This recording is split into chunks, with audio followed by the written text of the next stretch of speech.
ఎప్పుడు చూడు అమ్మాయిల మీద ఏడి సావడం తప్ప వేరే ఏం తెలీదు.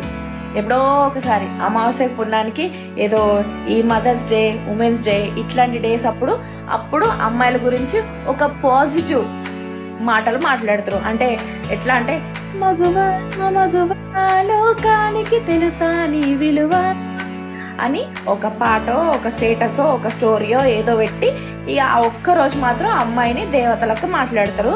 నెక్స్ట్ డే నుంచి మళ్ళీ దయ్యాల లెక్క మాట్లాడతారు. బ్రో ఒక్క మాట చెప్తున్నా వినండి, 100 సార్లు ఛాన్స్ ఇచ్చి కూడా మోసపోయిన అమ్మాయిని అడగండి బ్రో, పిచ్చిగా ప్రేమిస్తే ఎట్లుంటదో అడగండి. ఒక్కసారి అమ్మాయి గురించి కొంచెం పాజిటివ్గా ఆలోచించండి.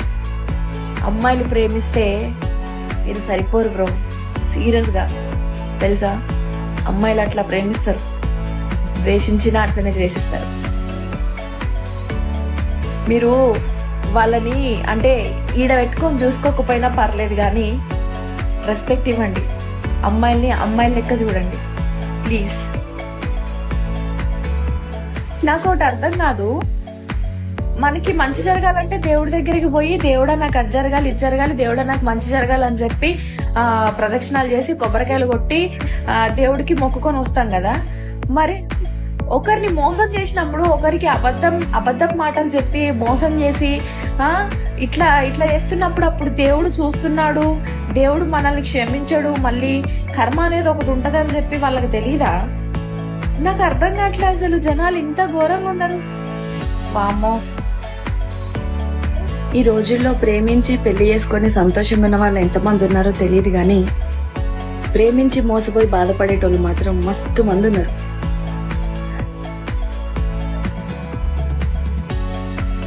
అబద్ధం చెప్పేవాడు మస్తు మాటలు చెప్తాడు, 1,00,000 కథలు చెప్తాడు, వాడి దగ్గర మస్తు కబుర్లు ఉంటాయి.